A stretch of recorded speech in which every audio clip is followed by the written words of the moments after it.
Usulan penerapan green election dengan mengurangi bahan plastik seperti baliho pada pilkada mendatang mendapat respon positif.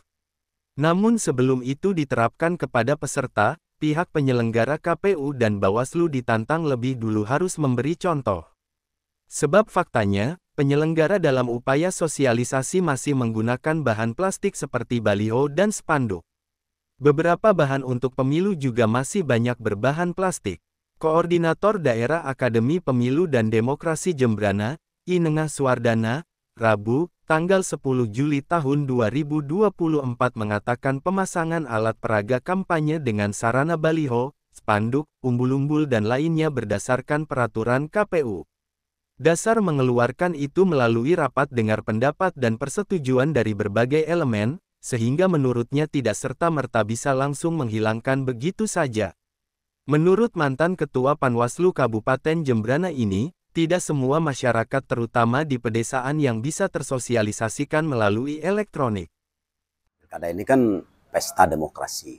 Kalau pesta itu kan identik dengan yang meriah. Nah, kalau memang terkait dengan alat peraga kampanye, terutama baliho, itu kan sudah diatur di dalam peraturan KPU. Nah, sebelum KPU mengundangkan sebuah peraturan, itu terlebih dahulu dilakukan dulu RDP namanya. Rapat dengar pendapat antara KPU, Bawaslu, DPR, dan pemerintah, dalam hal ini Menteri Dalam Negeri. Nah, berarti ketika dalam peraturan KPU itu, alat peraga yang namanya baliho itu disepakati, berarti baliho itu masih merupakan alat peraga kampanye yang penting. Nah, kalau memang alat peraga yang namanya baliho ini mau ditiadakan, itu sebaiknya rubah regulasinya dengan meniadakan alat peraga kampanye yang nama baliho ini.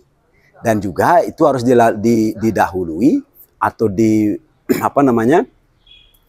diberikan contoh oleh penyelenggara. Karena selama ini penyelenggara sendiri menggunakan baliho sebagai sarana sosialisasi. Nah, kalau itu mau dihilangkan, apakah itu nanti berdampak negatif terhadap masyarakat? Kembali lagi, bahwa terkait dengan pesta demokrasi ini, kita kembali ke asas manfaat. Apa sih manfaat baliho itu, baik dari caleg maupun masyarakat?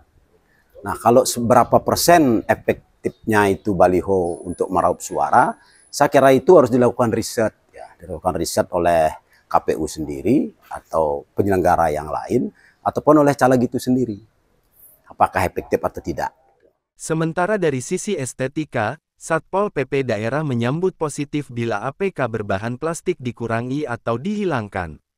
Kepala Satpol PP Jembrana, I. Madeleo Agus Jaya mengakui selama ini setiap perhelatan pemilu atau pilkada, pemasangan APK baliho dan spanduk sering menjadi perhatian terutama yang melanggar ketentuan. Pemasangan terkadang tidak mengikuti aturan. Bahkan ada yang dipaku di pohon, sembarangan dan justru merusak pemandangan kota. Meski demikian selaku penegak perda, tetap melaksanakan tanpa beban mengikuti aturan. Surya Dharma melaporkan.